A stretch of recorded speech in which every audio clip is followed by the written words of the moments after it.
یہ ایمان رکھنا کہ اچھی اور بری تقدیر اللہ ہی کی طرف سے ہے، یہ ایمان رکھنا، یہ ایمان میں شامل ہے۔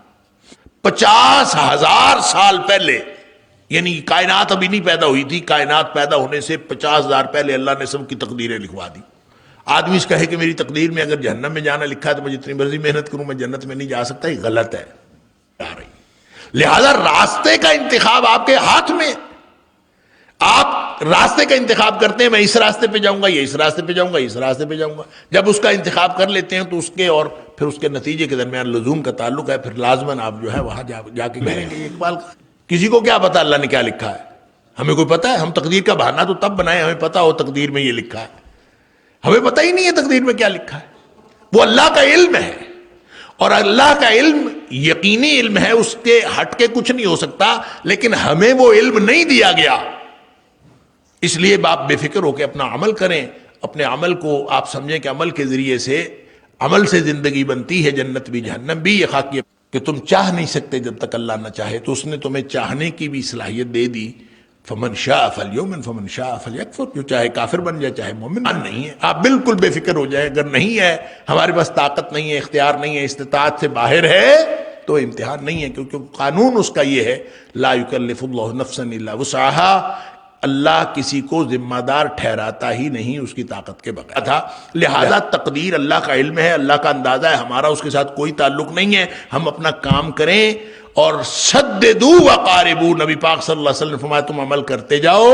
تمہارا امتحان کیا ہے؟ قرآن کہتا ہے لیبلوکم ایکم احسن عملا، تم اپنے امتحان میں اس طرح سے کامیاب ہونے کی کوشش کرو کہ اچھے اعمال کرو، تمہارا امتحان اچھے اعمال کا ہے، تم کرو۔ اور باقی رہی بات تقدیر کی، جو میں نے آپشن والی بات کی ہے، وہ اس لیے میں نے کی ہے کہ تقدیر تبدیل بھی ہو سکتی ہے۔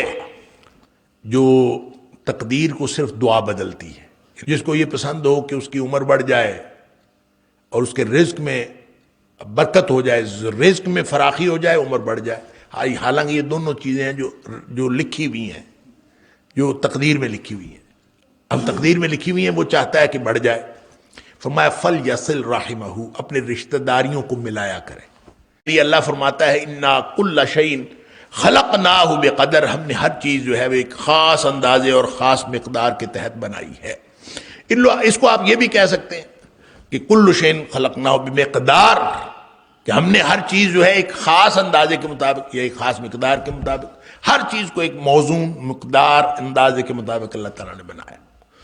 ایک تو معنی اس کا یہ ہے، اور اندازہ بھی اس کا اگر معنی ہو تو اندازہ جو ہے وہ اللہ کا اندازہ وہ ہر اعتبار سے مکمل ہے، اور اسی اندازے کے مطابق یہ کائنات رہے گی۔ کتنا عرصہ رہنی ہے اللہ کو معلوم ہے، کب قیامت آنی ہے یہ اللہ کو معلوم ہے۔ ہر چیز کا ایک وقت مقرر ہے، اور وہ اللہ تعالیٰ نے اپنے اندازے سے مقرر کر رکھا ہے، اور اس کی تخلیق ہوئی ہی اس اندازے کے اوپر ہے۔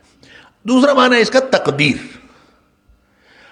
جو ہم مسئلہ تقدیر جس کو کہتے ہیں، اور اس کا اوریجن اصل میں وہ حدیث ہے نبی پاک صلی اللہ علیہ وسلم کی، جس میں نبی پاک صلی اللہ علیہ وسلم نے ایمان کی تفصیل بتائی، اور آپ نے فرمایا کہ جو ایمان رکھنا ہے ان تؤمن باللہ وملائکتہ وکتبہ ورسلہ والیوم الآخر والقدر خیرہ وشرہ، یہ 6 چیزیں جو ہیں ان کے اوپر ایمان لانے سے آدمی مومن ہوتا ہے۔ تو ایمان ایک مرکب چیز ہے، اس کے اندر توحید بھی ہونی چاہیے، اللہ کو بھی مانتا ہو، وہ آخرت کو بھی مانتا ہو، فرشتوں کو مانتا ہو، کتابوں کو، رسولوں کو، اور تقدیر کو بھی مانتا ہو۔ اور تقدیر کیا ہے؟ اچھی اور بری اللہ کے ہاتھ میں، والقدر خیرہ وشرہ، اور بعض احادیث میں یہ بھی آیا ہے کہ والقدر خیرہ وشرہ من اللہ تعالی۔ یہ ایمان رکھنا کہ اچھی اور بری تقدیر اللہ ہی کی طرف سے ہے، یہ ایمان رکھنا، یہ ایمان میں شامل ہے۔ اب وہ جو تقدیر اللہ کی طرف سے ہے اچھی اور بری، یہ ہمارے عمل کو اصل میں ہمیں جو کنفیوژن پیدا ہوتا ہے، اور یہ تقدیر کا مسئلہ ایک ناقابل فہم بن جاتا ہے، وہ اس لیے بنتا ہے کہ انسان یہ سمجھنا شروع کر دیتا ہے کہ تقدیر شاید میرے عمل کو محدود کر رہی۔ تقدیر انسان کے عمل کو محدود ہرگز نہیں کر رہی، یہ انسان کو ذہن میں رکھنا چاہیے۔ ہر چیز تقدیر میں لکھی ہے، جو چیز اس کے عمل کو محدود کرتی ہے اس کی وجہ سے، یعنی محدود کرنے کا مطلب یہ ہے کہ اگر کوئی شخص مجبور ہے تقدیر کی وجہ سے. اگر کوئی شخص مجبور ہے، آزادی نہیں دی گئی اس کو، تو اس کو بے فکر رہنا چاہیے کہ جس چیز میں اس کو آزادی نہیں ہے عمل کی، اس میں اس کا امتحان نہیں. امتحان صرف ان باتوں میں ہے جس میں اس کو تھوڑا سا اختیار دیا گیا ہے، آپشن دیا گیا ہے تو امتحان ہے. جہاں آپشن نہیں ہے وہاں امتحان نہیں ہے. مثلا نبی کریم صلی اللہ علیہ وسلم نے فرمایا کہ اللہ تعالیٰ نے کتب اللہ مقادیر الخلائق، اللہ نے ساری مخلوقات کی تقدیریں لکھوا دی. کب؟ قبل ان یخلق السماوات والارض ب50,000 سنہ، 50,000 سال پہلے. یعنی کائنات ابھی نہیں پیدا ہوئی تھی، کائنات پیدا ہونے سے 50,000 پہلے اللہ نے سب کی تقدیریں لکھوا دی. تقدیر تو لکھی گئی ہے. اب جو لکھی گئی ہے اب کیا کریں؟ آدمی اس کہے کہ میری تقدیر میں اگر جہنم میں جانا لکھا ہے تو میں جتنی مرضی محنت کروں میں جنت میں نہیں جا سکتا. یہ غلط ہے. انسان کے عمل سے انسان کو جتنا اختیار دیا گیا ہے، اگر اختیار نہیں دیا گیا تو پھر یعنی اختیار نہ دیے، یوں سمجھ لیجئے کہ جو تقدیر لکھی گئی ہے اس میں دو طرح کی چیزیں ہیں. ایک ہے تکوینی اور ایک ہے تشریعی. تکوینی وہ ہیں جس کے اندر انسان کو اختیار نہیں ہے. مثلا نبی پاک صلی اللہ علیہ وسلم نے فرمایا، ایک حدیث کے اندر آتا ہے، مسلم شریف کی حدیث ہے، نبی کریم صلی اللہ علیہ وسلم نے فرمایا کہ اللہ تعالیٰ نے انسان کی تقدیر میں لکھا حتیٰ یہاں تک کہ کل شیء بقدر، ہر چیز لکھی ہوئی ہے تقدیر میں ہے، حتی العجز والکیس. یہ مسلم شریف کی حدیث ہے، ذرا سمجھیے اس بات. یہاں تک کہ انسان کی بے بسی، عاجزی اور عقل مندی، عاجزی اور عقل مندی یہ بھی تقدیر میں لکھی ہوئی ہے. اب آپ یہ بتائیں کہ ایک شخص جو ہے وہ عقل مند ہے، دوسرا کوئی بیوقوف ہے اور اس کو سمجھ نہیں آتی. ایک آدمی جو ہے وہ با اختیار ہے، اس کے پاس اقتدار ہے، اس کے پاس مال ہے، اس کے پاس دنیا کے ہر اختیار ہے، دوسرے کے پاس اختیار نہیں ہے. اب یہ باتیں کیا ہیں؟ ایک آدمی خاص ماں باپ کے گھر پیدا ہوا ہے، کافروں کے گھر پیدا ہو گیا، ایک مسلمانوں کے گھر پیدا ہو. یہ وہ ساری چیزیں ہیں جو ہیں تقدیر میں، لیکن یہ تکوینی باتیں ہیں، ان کے ساتھ انسان کے اختیار کا کوئی تعلق نہیں ہے. لہٰذا ان تکوینی باتوں کی وجہ سے انسان کے امتحان کا بھی کوئی تعلق نہیں. اس وجہ سے انسان سے سوال نہیں پوچھا جائے گا کہ تو مرد کیوں بنا تھا یا عورت کیوں بنی تھی، یہ تو اللہ نے بنایا ہے یہ بھی تقدیر. اور یہ نہیں پوچھا جائے گا تو خاص والدین کے گھر کیوں پیدا ہوا تھا، فلاں کے والدین کے گھر کیوں نہیں پیدا ہوا، اس لیے کہ یہ تقدیر ہے تقدیر، لیکن سوال نہیں پوچھا جائے گا. علی ھذا القیاس کوئی اگر بیوقوف پیدا ہوا ہے، اللہ نے اس کو عقل ہی اتنی دی ہے، تو وہ یہ بھی اس کو قیامت والے دن پوچھا نہیں جائے گا، حالانکہ یہ تقدیر ہے. لہذا یہ تقدیر کی وہ تکوینی جو پہلو ہے اس کا، وہ تو انسان کے امتحان میں داخل ہی نہیں. جو تشریعی پہلو ہے جس کے لیے اللہ کے رسول صلی اللہ علیہ وسلم کو علم دیا گیا، آپ نے اس علم کے ذریعے سے ہمیں سب کچھ سمجھایا، یہ کرو یہ نہ کرو، یہ کرو یہ نہ کرو. اس میں دو راستے ہیں، انا ہدیناہ السبیل اما شاکرا و اما کفورا. چاہے سیدھے راستے پہ چلے جاؤ، چاہے دوسرے الٹے راستے پہ چلے جاؤ. فمن شاء فلیؤمن ومن شاء فلیکفر. یہ تقدیر، اس تقدیر میں دو راستے بتائے ہوئے. جیسے اقبال کہتا ہے تقدیر جو ہے یہ کئی راستے ہیں، تقدیریں کئی ہیں. یعنی اس کو اگر دور جدید میں انٹرپریٹ کرنا ہو تو ایسے سمجھ لے کہ جیسے یہ جو واٹر پارک کی سلائیڈیں ہوتی ہیں، تو سلائیڈ آپ نے اختیار کرنی ہے خود، وہاں سے آپ نے خود چوز کرنی ہے کہ میں نے کس سلائیڈ پہ جانا ہے. لیکن جب ایک دفعہ سلائیڈ آپ نے چوز کر لی تو جس گڑھے میں گرنا ہے وہ آپ کا اختیار نہیں ہے. آپ کا اختیار صرف اس سلائیڈ کو چوز کرنا ہے. اس کے بعد جب گرنا ہے تو آپ نے اسی گڑھے میں جا گرنا جہاں وہ سلائیڈ گرا رہی. لہذا راستے کا انتخاب آپ کے ہاتھ میں. آپ راستے کا انتخاب کرتے ہیں، میں اس راستے پہ جاؤں گا، یہ اس راستے پہ جاؤں گا، اس راستے پہ جاؤں گا. جب اس کا انتخاب کر لیتے ہیں تو اس کے اور پھر اس کے نتیجے کے درمیان لزوم کا تعلق ہے، پھر لازماً آپ جو ہے وہاں جا کے گریں گے. یہ اقبال کا خیال ہے. لیکن بہرحال میں جو عرض کر رہا ہوں وہ یہ ہے کہ اگر اس تقدیر کو وہ مقادیر الخلائق کہا جائے جو اللہ نے 50,000 سال پہلے تقدیریں لکھ دی تھیں، تو وہ تقدیریں بھی تکوینی اور تشریعی تمام امور پر مشتمل ہیں. لہذا اس کے بارے میں پریشان نہیں ہونا چاہیے. تقدیر ہمارے معاملات کو محدود نہیں کرتی. تقدیر اللہ کا علم ہے. کسی کو کیا پتا اللہ نے کیا لکھا ہے؟ ہمیں کوئی پتا ہے؟ ہم تقدیر کا بہانہ تو تب بنائے ہمیں پتا ہو تقدیر میں یہ لکھا ہے. ہمیں پتہ ہی نہیں ہے تقدیر میں کیا لکھا ہے. وہ اللہ کا علم ہے، اور اللہ کا علم یقینی علم ہے، اس کے ہٹ کے کچھ نہیں ہو سکتا. لیکن ہمیں وہ علم نہیں دیا گیا، اس لیے آپ بے فکر ہو کے اپنا عمل کریں. اپنے عمل کو آپ سمجھیں کہ عمل کے ذریعے سے، عمل سے زندگی بنتی ہے، جنت بھی جہنم بھی. یہ خاکی اپنی فطرت میں نہ نوری ہے نہ ناری ہے. جنت جہنم اس نے خود بنانا ہے. عمل کرے جنت میں چلا جائے، اور عمل نہ کرے فمن شاء فلیؤمن ومن شاء فلیکفر. جہاں تک اللہ تعالیٰ کے اس بیان کا تعلق ہے، میں پہلے بھی کئی دفعہ عرض کر چکا، وما تشاءون الا ان یشاء اللہ. ایک طرف تو یہ ہے کہ فمن شاء فلیؤمن، جو چاہے تو مومن بن جائے اور جو چاہے تو کافر بن جائے. دوسری طرف فرمایا وما تشاءون الا ان یشاء اللہ رب العالمین. تم چاہ بھی نہیں سکتے جب تک اللہ نہ چاہے. لوگوں نے سمجھا یہ شاید کنٹراڈکشن ہے. کوئی کنٹراڈکشن نہیں ہے، کوئی تضاد نہیں ہے اس کا آپس میں. اس لیے تضاد نہیں ہے کہ دیکھیں اللہ نے آنکھیں امتحان کے لیے دی ہیں نا، اور اسی طرح کان سماعتیں امتحان کے لیے دی ہیں نا. اللہ نے جو کچھ دیا، زبان امتحان کے لیے دی ہے. اگر اللہ یہ فرمائے کہ تم بول نہیں سکتے جب تک اللہ نہ چاہے، تو گونگے نہیں پیدا ہوتے اس دنیا میں. تو ٹھیک ہے نا، اللہ نہ چاہے تو ہم نہیں بول سکتے، لیکن جو بول سکتے ہیں یہ امتحان ہے. اگر اللہ فرمائے کہ تم دیکھ نہیں سکتے جب تک اللہ نہ چاہے، تو ٹھیک ہے، اندھے پیدا نہیں ہوتے دنیا میں. اسی طرح تم سن نہیں سکتے جب تک اللہ نہ چاہے. درست، یہ بیان اللہ کے اختیار کا بیان ہے کہ تم چاہ نہیں سکتے جب تک اللہ نہ چاہے. تو اس نے تمہیں چاہنے کی بھی صلاحیت دے دی. فمن شاء فلیؤمن فمن شاء فلیکفر. جو چاہے کافر بن جائے، چاہے مومن بن جائے. وہ جو جس طرح سننے کی جو استطاعت دی امتحان کے لیے، اب کیا سنتا ہے اور کیا نہیں سنتا، اور جس طرح دیکھنے کی صلاحیت دی، کیا دیکھتا ہے کیا نہیں دیکھتا، جس طرح بولنے کی صلاحیت دی، کیا بولتا ہے کیا نہیں بولتا، اسی طرح چاہنے کی صلاحیت دی ہے، بھلا کیا چاہتا ہے اور کیا نہیں چاہتا. وہ گرچہ محدود ہے لیکن دی اس کو. اگر نہیں دی تو امتحان نہیں ہے. آپ بالکل بے فکر ہو جائیں. اگر نہیں ہے، ہمارے پاس طاقت نہیں ہے، اختیار نہیں ہے، استطاعت سے باہر ہے، تو امتحان نہیں ہے. کیونکہ قانون اس کا یہ ہے، لا یکلف اللہ نفسا الا وسعها.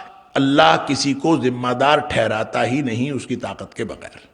لہذا تقدیر تو اللہ نے لکھی. اللہ فرماتا ہے خلقناہ بقدر.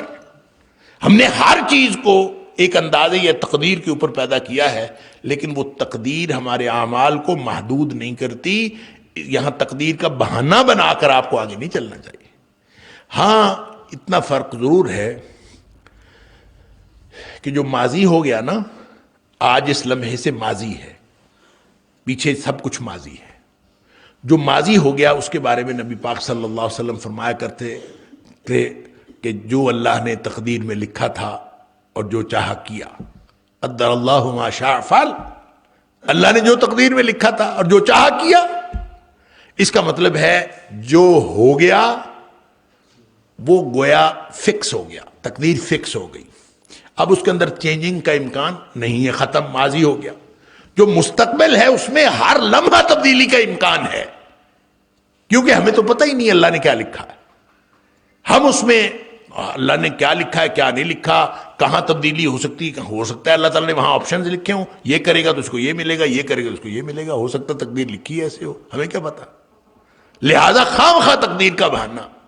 وہ اقبال نے جبریل اور ابلیس کا مکالمہ لکھا ہے نا، تو جبریل نے ابلیس سے کہا کہ تو نے اللہ کی نافرمانی کیوں کی، سجدہ کر لیتا. اس نے کہا تقدیر میں ایسے لکھا تھا. تو ایک جبریل پوچھتے ہیں ابلیس سے کہ کیا تمہیں پہلے پتا تھا تقدیر میں ایسے لکھا ہے تو نے سجدہ نہیں کیا، یا بعد میں پتا چلا کہ تقدیر میں ایسے لکھا ہے؟ اس نے کہا پتا تو بعد میں چلا. تو اس نے کہا پہلے تو اپنی مرضی کی ہے نا، اپنی مرضی کی، بعد میں پتہ چلا تقدیر میں یہ لکھا تھا. لہذا تقدیر اللہ کا علم ہے، اللہ کا اندازہ ہے، ہمارا اس کے ساتھ کوئی تعلق نہیں ہے. ہم اپنا کام کریں اور سددوا وقاربوا، نبی پاک صلی اللہ علیہ وسلم نے فرمایا تم عمل کرتے جاؤ. تمہارا امتحان کیا ہے؟ قرآن کہتا ہے لِيَبْلُوَكُمْ أَيُّكُمْ أَحْسَنُ عَمَلًا. تم اپنے امتحان میں اس طرح سے کامیاب ہونے کی کوشش کرو کہ اچھے اعمال کرو. تمہارا امتحان اچھے اعمال کا ہے، تم کرو. اور باقی رہی بات تقدیر کی، جو میں نے آپشن والی بات کی ہے، وہ اس لیے میں نے کی ہے کہ تقدیر تبدیل بھی ہو سکتی ہے. نبی کریم صلی اللہ علیہ وآلہ وسلم نے فرمایا، ایک تو قرآن کہتا ہے وَيَمْحُو اللَّهُ مَا شَاءَ وَيُثْبِتُ، اللہ جس کو چاہتا ہے مٹا دیتا ہے، جس کو چاہتا ہے باقی رکھتا ہے. بات ختم. اللہ کا کام ہے، اللہ کے پاس، اللہ کا علم ہے، اللہ کے پاس ہے تقدیر. کیا لکھی کیا نہیں لکھی اس کا معاملہ ہے. وہ چاہے تو قلم پھیر دے، وہ چاہے تو اس کو مٹا دے، چاہے اس کو قائم رکھے، یہ اس کا کام ہے. ہمارا کام ہے ہی نہیں، ہمارا تعلق ہی کوئی نہیں اس کے ساتھ. لہذا تقدیر کا بہانہ بنا کے جو عمل نہیں کرتا نا، وہ سب سے بڑا بدبخت ہے. اور پھر نبی پاک صلی اللہ علیہ وسلم نے فرمایا کہ تقدیر بدل جاتی ہے، کہ لا يرد القضاء الا الدعاء. جو تقدیر کو صرف دعا بدلتی ہے، یعنی دعا کرنے سے تقدیر بدل جاتی ہے. اور اس کا ثبوت وہ بھی ہے جو نبی پاک صلی اللہ علیہ وسلم نے فرمایا کہ جو کوئی شخص بھی دعا کرتا ہے، اس کی دعا کے نتیجے میں 3 میں سے کوئی دعا لازماً قبول ہوتی ہے. اگر اس کے بیسک جو کنڈیشنز ہیں، جو بیسک ریکوائرمنٹس ہیں یا پری ریکوزٹس ہیں، وہ اگر پوری ہوں، حرام کا مال نہ کھایا ہوا ہو اور پاکیزہ ہو، اور اس نے کوئی کسی کے اوپر ظلم نہ کیا ہو، اور کوئی اس کے اوپر ایسی ایلیگیشن نہ ہو جس کی وجہ سے اس کی دعا کی قبولیت بند ہو گئی ہو. اس کے مختلف جو ہے وہ کیفیتیں آتی ہیں حدیث کے اندر. یعنی پری ریکوزٹس پورے ہوں تو دعا کرے تو لازماً اس کی دعا قبول ہوتی ہے. اس لیے نبی پاک صلی اللہ علیہ وسلم نے فرمایا کہ اللہ سے دعا کیا کرو وانتم موقنون بالاجابہ. دعا اس طرح کیا کرو اس یقین کے ساتھ کہ لازماً میری دعا قبول ہو رہی. اور اللہ تعالیٰ اس کی دعا قبول نہیں کرتا جو شک شبے میں رہتا ہے، پتہ نہیں میری دعائیں کدھر جا رہی ہیں، اتنے عرصے سے دعائیں کر رہا ہوں، پتہ نہیں کدھر. نبی کریم صلی اللہ علیہ وسلم اللہ اس کی دعا قبول ہی نہیں کرتا. اللہ اکبر. اب وہ جو دعا قبول ہوتی ہے اس کی 3 کنڈیشنز ہیں، 3 کیفیتیں ہیں، 3 پہلو. یا تو جو مانگا وہی اللہ دے دیتا ہے، یا جو مانگا کچھ اور تھا تو اللہ تعالیٰ نے اس کی کوئی اور مصیبت ٹال دی جو اس کے اوپر آنے والی تھی. اب مانگی دعا کسی اور کام کے لیے، کوئی اور مصیبت آنے والی تھی وہ ٹل گئی، تقدیر ٹل گئی نا، تو تقدیر تبدیل ہو گئی. یعنی دعا کے ساتھ تقدیر تبدیل ہو گئی. اللہ.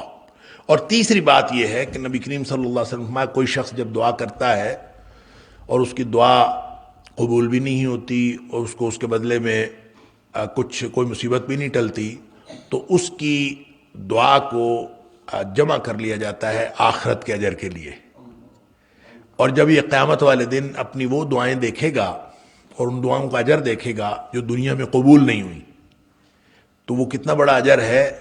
یہ وہاں حسرت کرے گا کہ کاش دنیا میں میری کوئی دعا قبول نہ ہوئی ہوتی اور آج مجھے یہ اجر مل جاتا جو یہاں پہ میرا جمع ہے. اس کا مطلب ہے دعا تو قبول ہوتی ہے، ہر دعا قبول ہوتی ہے. تو دعا سے تقدیر بدلتی ہے. اور پھر بعض اعمال ہیں جس سے تقدیر بدل جاتی ہے. نبی کریم صلی اللہ علیہ وسلم نے فرمایا من احب ان یبسط له فی رزقه وینسى له فی اثره فلیصل رحمه. جس کو یہ پسند ہو کہ اس کی عمر بڑھ جائے اور اس کے رزق میں برکت ہو جائے، رزق میں فراخی ہو جائے، عمر بڑھ جائے. حالانکہ یہ دونوں چیزیں ہیں جو لکھی ہوئی ہیں، جو تقدیر میں لکھی ہوئی ہیں. اب تقدیر میں لکھی ہوئی ہیں، وہ چاہتا ہے کہ بڑھ جائے. فرمایا فلیصل رحمہ، اپنے رشتہ داریوں کو ملایا کرے. رشتہ داریوں کو ملائے گا، اس کے رزق میں بھی اضافہ ہوگا، اس کی عمر بھی بڑھ جائے گی. کیا گویا عمر میں برکت ہو جائے گی، رزق میں برکت ہو جائے گی. کیسے ہونی ہے، کیا ہونا ہے فزیکلی؟ 100 روپے 110 روپے ہو جائیں گے، یہ 100 روپے کے اندر برکت پڑ جائے گی، یہ اللہ کو معلوم. کیا ہوگا، کیسے برکت ہونی ہے، ہمیں نہیں پتا. عمر عملاً لمبی ہو جائے گی، یا اسی عمر کے اندر اللہ تعالیٰ برکت ڈال دے گا کہ 50 سال کی عمر میں 100 سال کی عمر والوں سے زیادہ کام کر لے گا. اللہ تعالیٰ اسی میں برکت ڈال دے گا، یہ اللہ کو معلوم ہے. لیکن بہرحال نبی پاک صلی اللہ علیہ وسلم فرمایا صلہ رحمی کرنے سے رزق میں بھی اضافہ ہوتا ہے، یہ برکت ہوتی، کشادگی ہوتی اور عمر بھی لمبی ہوتی۔ ان ساری باتوں سے پتہ چلتا ہے کہ تقدیر جو بھی اللہ نے ہے، اللہ کے پاس ہے، اس کے اندر تبدیلی بھی ممکن ہے انسان کے اعمال کی وجہ سے، انسان کی دعاؤں کی وجہ سے۔ تو انسان اگر یہ دعائیں بھی کرتا رہے، عبادت بھی کرتا رہے، اللہ کی بندگی کرتا رہے، اچھے اعمال کرنے کی کوشش کرتا رہے، تو وہ انشاءاللہ کامیاب ہے۔ تقدیر اس کے عمل کو محدود نہیں کرتی۔ یہ بہانہ نہیں بنانا کہ تقدیر میں یہ لکھا ہے، یہ بہانہ چلتا ہی نہیں، یہ بہانہ نہ آج چلے گا نہ قیامت والے دن چلے گا۔ ہر چیز کو اللہ نے بے قدر، خلقناہ بے قدر، انا کل شیء خلقناہ بے قدر، ہر چیز ہم نے ایک اندازے کے مطابق، اگر اندازہ ہے تو اللہ کا اندازہ ہے، وہ ایکوریٹ ہے۔ استاد کا اندازہ غلط ہو سکتا ہے، ڈاکٹر کا اندازہ غلط ہو سکتا ہے، اللہ کا اندازہ غلط نہیں ہو سکتا۔ اور اگر یہ وہ تقدیر ہے جو لکھی ہوئی ہے تو بھی اللہ کا علم ہے، اللہ کے پاس لکھا ہوا ہے، ہمارے پاس نہیں ہے۔ تو مستقبل کے حوالے سے ہمیشہ جو غیر معین امکانات ہیں دنیا کے، ان میں سے اچھا اور بھلائی حاصل کرنے کی کوشش کرتے رہنا چاہیے، یہی تقدیر ہے۔ مستقبل کے بارے میں اچھے کی کوشش، محنت، خواہش، دعا۔ ماضی کے بارے میں جو کچھ ہو چکا، قدر اللہ وما شاء فعل، جو ہونا تھا وہ ہو گیا، جو اللہ نے تقدیر میں لکھا تھا۔ گویا اس لمحے سے پیچھے جو ہے وہ اللہ تعالیٰ جو تقدیر میں لکھا تھا وہ فکس ہو گیا، اس لمحے سے آگے جو کچھ ہے اس کے لیے ہمیشہ دعا کرتے رہنا چاہیے کہ اللہ تعالیٰ اچھائی کر دے۔